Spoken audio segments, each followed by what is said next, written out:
we're gonna do Divinity Original Sin 2 Definitive Edition because I just prefer the way this one plays better than the original. And I'm gonna try and start out on Tactician mode and see how it goes. Not honor mode, because screw that. I'm gonna do a split damage party. Sometimes I get a little bit too overwhelmed with how many builds you can do in this game, so I looked up a bunch of builds that I thought looked fun. And I'm probably gonna use mostly the origin characters, because it seems more fun to use those characters with backstories. Now the only question is, which character do I want to start as? I haven't beaten this, no. I've only done like Act 1, a little bit of Act 2, so it'll be blind once we get past Act 1, pretty much. I'm just debating if I want to start with this one. I should probably start with the warrior. Just trying to debate which one I'm starting with, I guess, to make the game a little bit easier in the beginning. Necromancer, like warrior build. So it'll be like polymorph and necro. Probably start as Red Prince. Basically, he's gonna be like a CC machine who heals himself and his magic armor and stuff. Definitely want an opportunist. I mean, these sound good to me.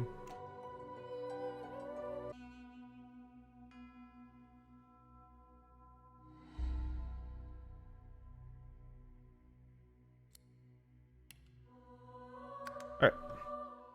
Let's see about I get my butt kicked. Also, let me know if my camera is in a bad spot.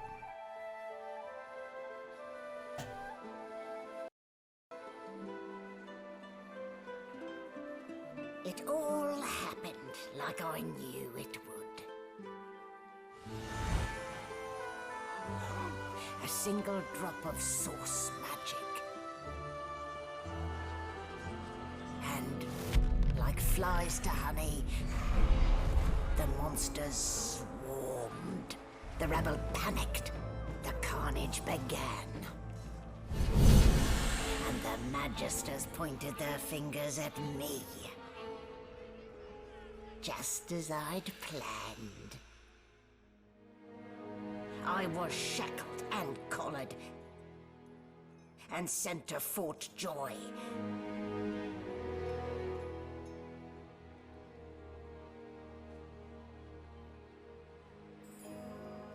I'd come here to kill Godwoken. But instead, I became part of their story.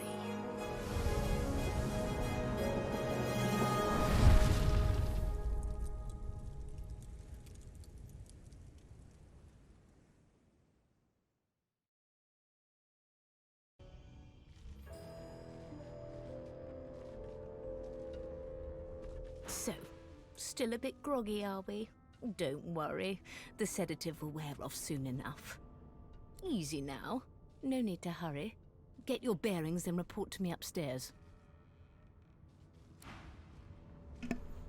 Alright, let's get started. I actually think my first playthrough was as a lizard as well, but I didn't play as the prince. I regret. What a way to wake. Wooden boards and iron shackles. The Divine Order's a subpar cranium, that. Human, no wonder.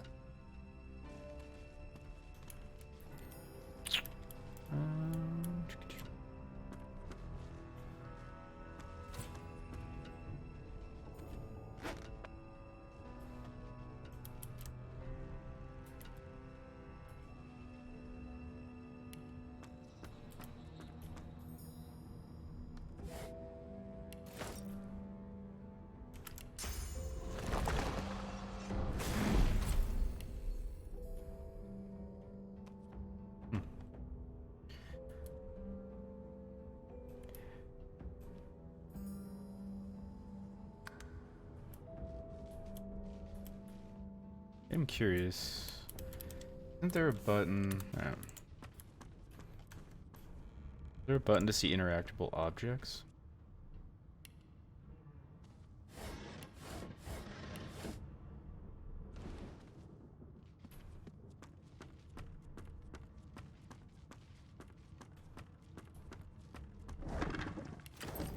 Like, I know the one to see like that, but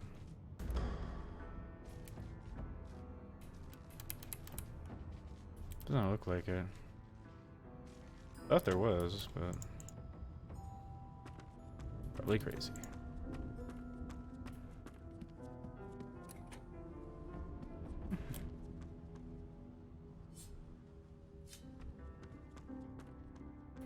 Anyway, let's go. Ugh. Well, that explains the smell. Shaking her fluffy coat, the sheep eyes you balefully.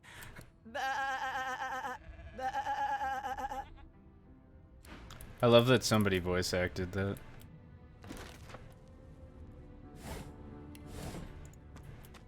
Did you expect a needle?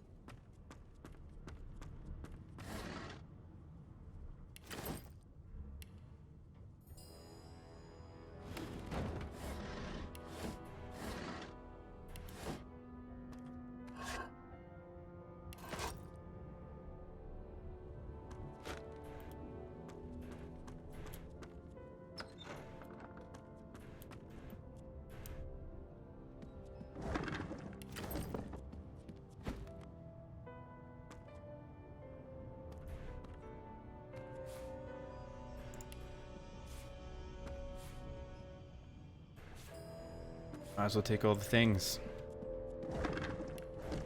Just loot them blind.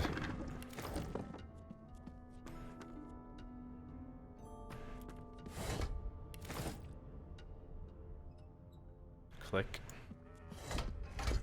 Click.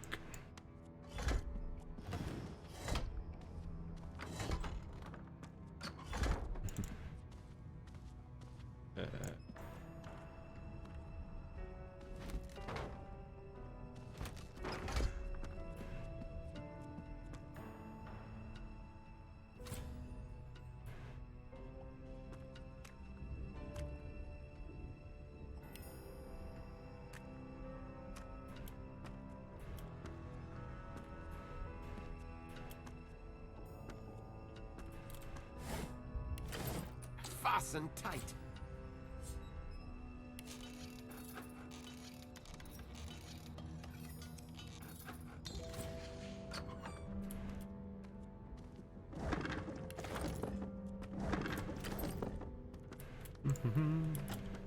Search all the things.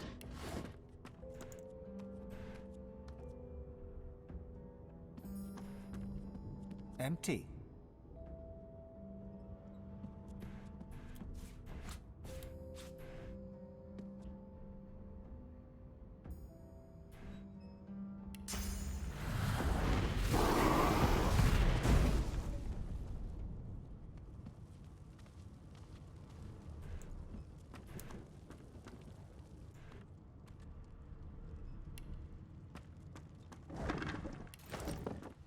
What a mess I've made. Someone will be along to clean up, I'm sure. Well, that's rude.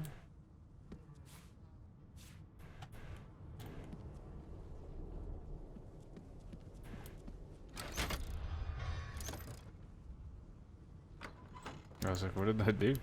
And I'm back where I started. And nowhere to go but up.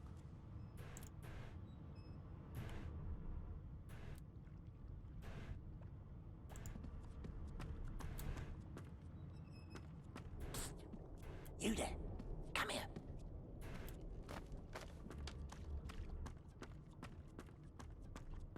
Hey. Hey. Get me out of this cage and I'll make it worth your while. You in?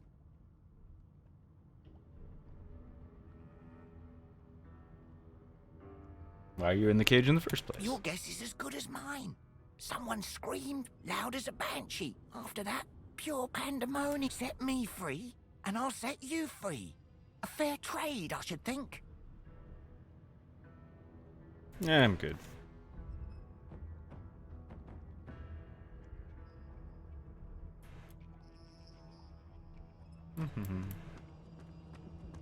Oh. Let's end this and go upstairs.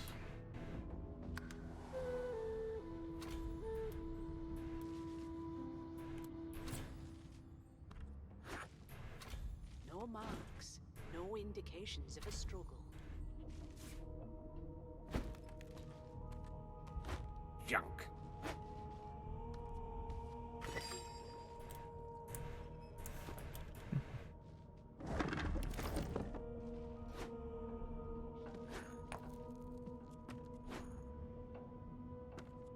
Of all the stupid shit you can just pick up.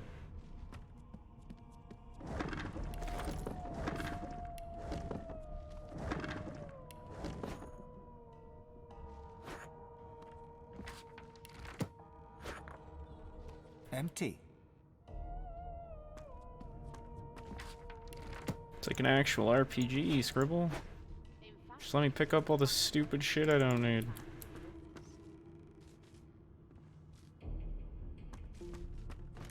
Rubbish. It may be rubbish, but it's my rubbish. Why, you're looking a bit more chipper. Yes. Looks like that collar fits you snugly enough. Nice bit of work, if I do say so myself. I'll need to write to headquarters. There you are. Not too tight, I hope. The collar, I mean. Oh, not to worry. Every dog has to get used to its leash. In the meantime, your next stop will be Magister William. All passengers have to be registered in the ship's manifest, and he's the chap in charge of the logs. You'll find him on the other side of this deck, in the officers' quarters.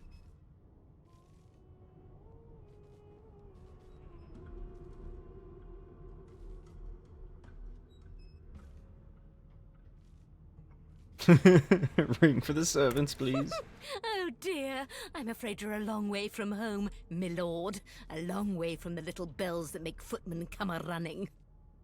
Index fingers pressed to her lips, she pauses a moment to give you a scrutinizing gander. My word, you do seem a bit befuddled, don't you? Perhaps I was a bit too generous with that sedative. Oh well, I'm sure you'll soon gather your wits. Most likely. Eventually. In the meantime, all you need to know is that we're en route to Fort Joy. A new life awaits, and if you're a particularly good boy, perhaps a cure as well. An end to sauce. For good. Pull the thing around your neck futilely, demand to know why she called Why, you. for my peace of mind, of course. Why don't you try casting one of those sauce spells of yours? See what happens. You recall the power building inside you, the stair that enthralled the demon. Unleash it. Currents of magic surge inside you, boiling, bursting, then breaking, only to fade back into your soul like rain into the earth. My, look at the concentration on your face. All will, but no result. There you have it. See? The collar's function. It neuters you of sorts. Makes you unable to cast sauce. For your own peace of mind, of course. Yours and the whole world's. Take your leave.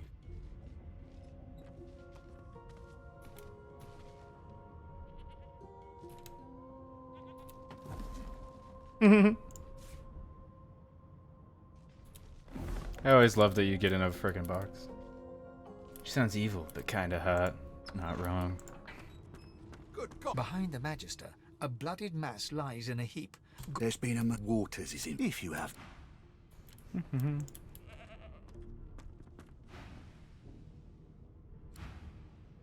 Ugly sight, isn't it? Burns me up this happened under our protection. We're extremely lucky no voidwoken followed the source that did this. Inform her she wasn't this man's protector, she was his captor. Ask why she's letting you so close to a crime scene. Finn didn't see it like that. He was desperate for us to help him. Two things scared the living daylights out of him. His own shadow and his own source. We'll find out who did this. Speaking of... She looks up at you with a mirthless smile. I was on duty in your room when the murder happened. You were asleep the whole time. Didn't even stir. You're one of the only indisputably innocent people on the ship. Unless you can commit murder in your sleep, of course. Lizard, say you don't hail from the House of Dreams. When you sleep, you truly sleep. Figured as much. Listen, I could use someone to keep their ears open among the passengers. Sometimes they clam up in front of a uniform. Bring me a good lead, and I'll throw in a shiny gold coin for you. Ew. How about that?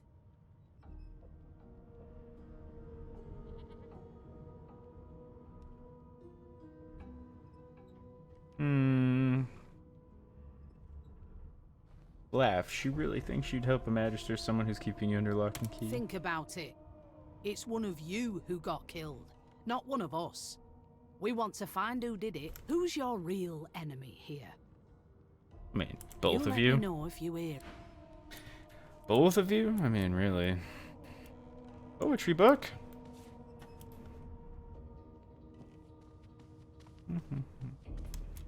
Did the murderer take him into this room? Or was he already here?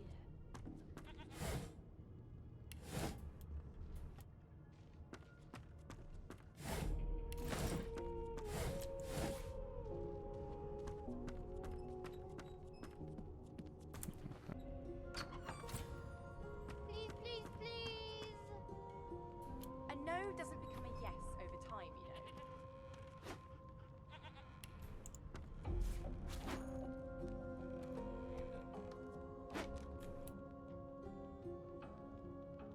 Sheep.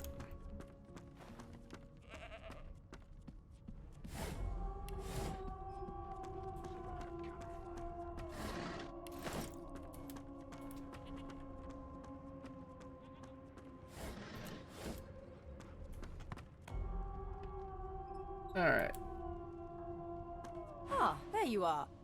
Husband, would you please tell this very charming gaggle of not at all brat-like babes that I am by no accounts this Losa woman, nor do I sing, in fact. I'm deathly, deathly allergical. I'll give you that knuckle if you keep carrying on. One of us wouldn't kill our own. They're picking us off one by one. Can we just skip to the part where I reassure Play along and take her arm with a grin. Tell the children they must be mistaken. How very correct you are, spouse of mine. Madame Josephine Gribbles de Peeb refuses to be confused with anyone else. What? What's so funny? Her pinched face cracks into a great grin, and she shoos the children away from her with a laugh. Yeah, okay, you found me out. Go on and git, and maybe I'll sing you something when I'm good and ready. She turns to you, dark-eyed and dirty-haired, and smiles flatly. I like her. Gotta keep ourselves entertained, haven't we?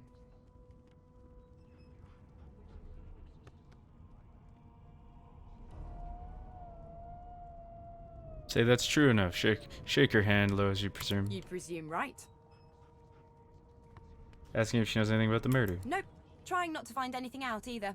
Ignorance is bliss. The utterer, the better. Tell her she ought to have a look around with you. You can watch each other's backs. Thanks, but I already belong to an elite and exclusive ship gang. We play ball every day after lunch. You're too soft for it. You take care, though. Suddenly, her eyes cloud to an unnatural black. Greyish veins run down her face, and her mouth tightens into a cruel sneer. Jesus. As quickly as they came, the clouds clear. She smiles as though no change came over her. Good luck, Chief. Well, that was ominous. You're really red. I bet that's why the Magisters took you. They took me because I'm magic. That's funny. I'll tell you if you can keep it Took you quiet 'cause long you're enough too for me to red. listen. The elf is reading a volume of Cranley Hubert's famous encyclopedia. He looks up, his big round eyes scanning your body, absorbing every detail.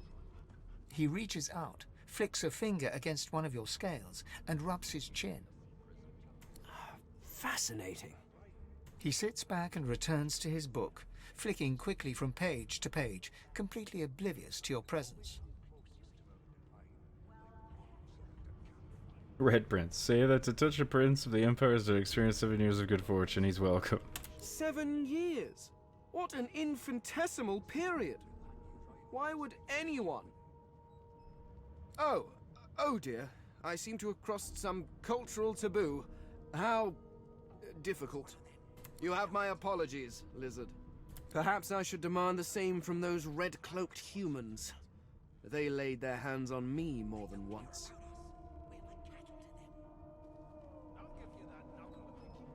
You're bemused. Who is this guy? Ah, yes. The niceties. My name is Fane. I am a scholar from... Well, I am a seeker of knowledge. That is enough. It is pleasurable to meet you. Pleasurable.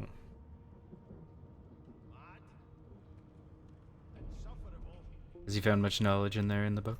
Hardly. I've been reading this one for several minutes, and I have yet to find a single insight into the mysteries of the universe. It is simultaneously too detailed and insufficient. I know the beginning of this tale and the end, but I am rather missing the middle. Tell me, what do you know of our world's history?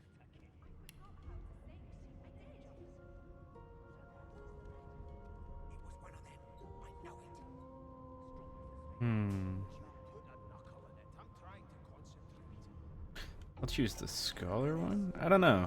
I'm trying to decide if I want to pick all the unique ones to the Red Prince, or...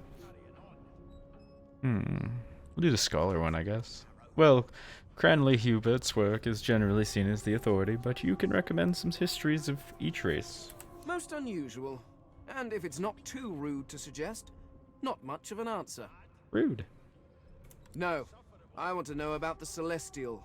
I want to know about your gods. This text tells me that they created all creatures, but nothing of what came before.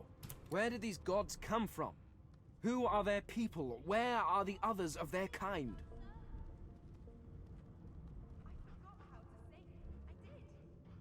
Snort. If he wants legends, he shouldn't be reading a history book. Of course you don't have any useful information.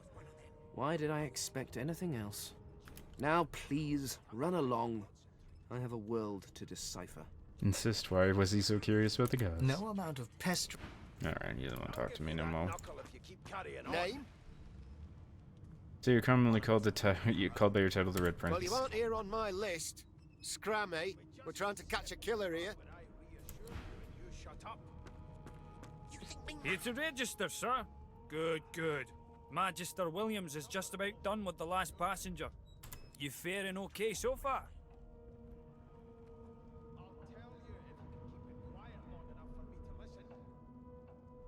Tell me fine. Glad to hear it. You head on in now. Williams will get you sorted fast. Yeah, I don't want to talk to Williams yet. My prince. Oh, she knows me. The cook bows slightly and wipes her hands on her gruel-stained garb. Forgive me, your highness. I didn't expect... Well, anyway, whether I had more than cornmeal and rotting roots to serve, I'd concoct something more fitting for Scoff at her your excuses. You deserve only the finest cuisine, and it is her duty to provide it. Tell her to relax. She's no reason to apologize. I don't want to be a dick. Tell her to relax. She nods and smiles wanly before returning to her duties. Sufferable, surely. What are you trying to hear anyway?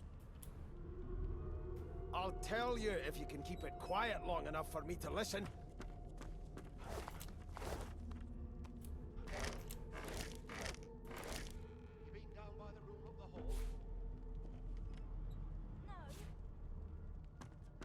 You sure about that? No! What's your name? No! Gobs, didn't your mother... This again? His name is A No. broad dwarf sits totally upright on the bench, eyes closed, palms face up on his knees. His beard is a cascade of meticulous plaits, each one braided through with golden medallions. He raises an eyebrow as you approach, but doesn't open his eyes. Listen up, boy. You hear that? Boy. Tell me how to think twice for addressing you like a child. He turns his head toward you, looking you up and down, and smiles before turning his attention to the ship once more. You look like a boy to me. Listen if you're interested, or get gone if you aren't. The ship, of course. Quiet and listen to the sounds of the ship. A wave of sound washes over you. The unintelligible chatter of your shipmates, the groaning of wood from floor to ceiling, the boom, crash and crackle of waves around you, complaints from the sea itself. And? Tell him the ship is moaning like a sick man. The sea sounds angry. Sea sounds angry. The fellow cocks his ear, listening. That isn't anger, it's... He cocks his ear to the other side, then smiles. anticipation. She senses something. I'd hold on to my breeches if I were you, mate. That's all you hear, though. Listen close. Close your eyes and try to listen to the ambient sounds of the ship. There now, just like that. Squeak! Aha! His eyes snap open as his countenance breaks into an expression of joy. One great paw claps you on the back. The other catches you before you lose your footing. There. You heard it, didn't you? I knew it. I knew it. Aye, this is good news, boy. Good news. Nah, you heard it. What's this supposed to be? It's the wheel. The wheel. Don't you see, you beautiful idiot? Squeaks whenever the helmsman jerks it clockwise, which means we're heading east. Burn my beard. That means if we've been traveling for, yes, only 10.34 nautical miles to Fort Joy.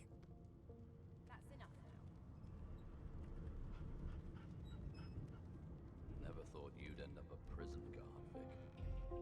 That right? I always knew you'd turn out. No, he must be an experienced sailor.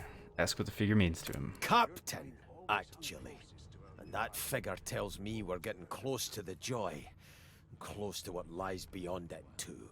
You've got this wolf on a The dwarf leans back from the table and strokes his beard, gold medallions jingling merrily. His eyes roll over to you. That'll be all. Thank you kindly, boy.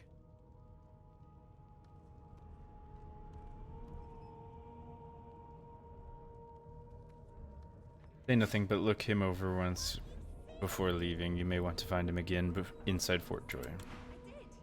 The Magisters are out for blood. Yeah. It was one of them. I know it. Would you put a knuckle in it? I'm trying to concentrate. An elf sits tucked away in a dark spot, lazily rolling dice onto the surface of a barrel. They sound like the dry cackling of an old witch. Snake eyes. She chuckles. I bet that's just what they'll look like. Wonder what she's doing. Rolling dice. Deciding fates. Whose fate is she deciding? Don't worry, honey. It isn't yours. She looks you up and down with the merest hint of a coy smile on her lips. Never say never, though.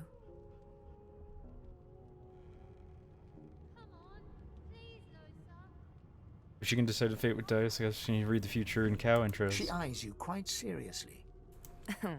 Not the future, no. But I can read the past in flesh. One of the perks of being an elf, you see. I'm quite good at it, too. I could lick your arm and tell you how you spent the night before last. Shall I? You don't see why not. She gives your arm a vigorous stroke of the tongue, efficient like a cat grooming. You were in a cellar with other sorcerers. As everyone lay sleeping, your hunger gnawed and gnawed at you until you could stand it no longer. Finding the cellar door ajar, instead of trying to escape, you snuck into the pantry like a common thief, only to find nothing but rather questionable turnips. There you stood as a Magister walked in, still hungry, feeling a mighty fool. They don't care about us. We're like cattle to them. I'll give you that knuckle if you keep carrying. Exactly right. Of course it is. The truth's right there, skin deep. But don't you worry, darling. Your secret's safe with me. I don't lick and tell. Oh, giggity. You think me mad? Mad? A scruffy man lounges against the wall with scarred arms folded. A sly smile playing on his face, he stares across at the Magister guarding him. Noticing you, he straightens and beckons for you to come closer. Watch your back, new fish. There's a murderer on board, and I'd bet 3 months' pay it's this trampy fan. Rolling his eyes at the Magister's warning, the man named Ifan beckons again.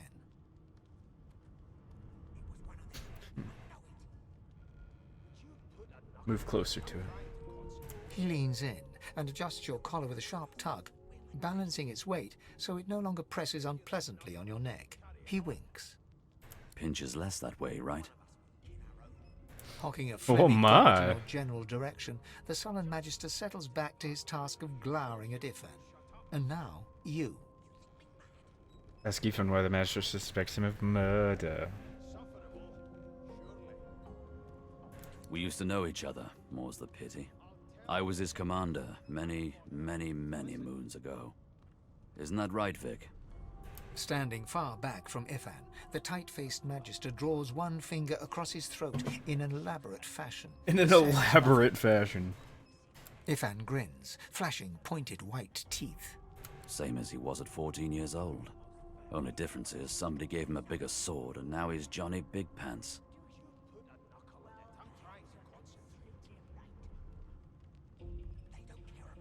Ask Ethan what he did to find himself at the mercy of his subordinate. Long story. Maybe I'll tell you about it in the Joy.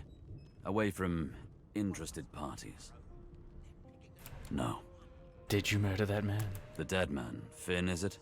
I'd no business with him. And I wouldn't put a man down without good reason. He glances over at Magister Victor, who's staring back at him with pointed intensity. Damn shame sheer annoyance isn't reason enough.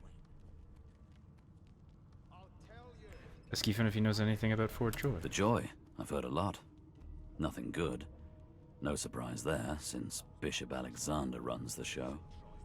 Wonder if we'll get to meet the ringmaster himself.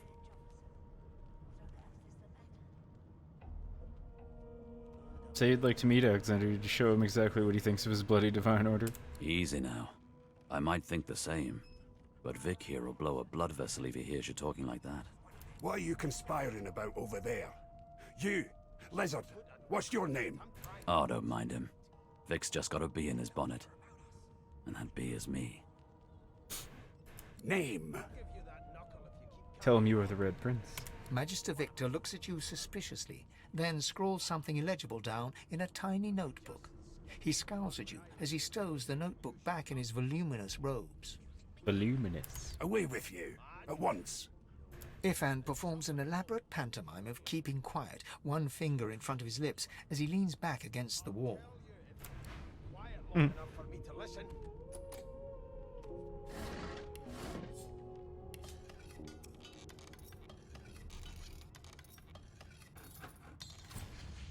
Thievery. Oh, there's the key. Lucky find.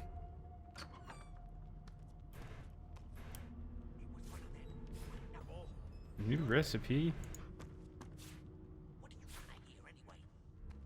I'll tell you if you keep it quiet long enough for me to listen.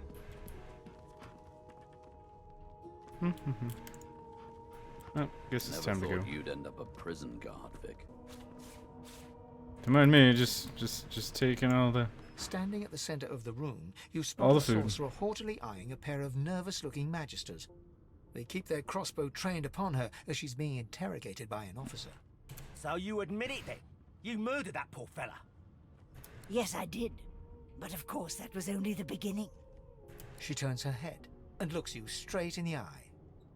There are others whose lives must end. And she says... Good God, the woman's mad. You there, sorcerer, go and fetch Magister Siwan. We need to do more than collar this maniac. We need to shackle her, hands and feet.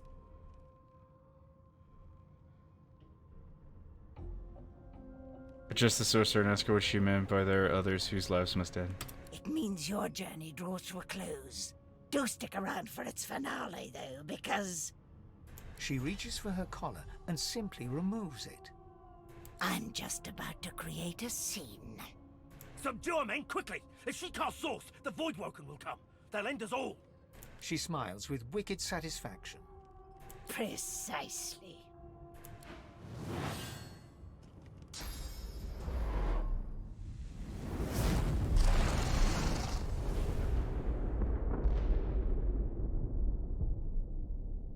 Nice.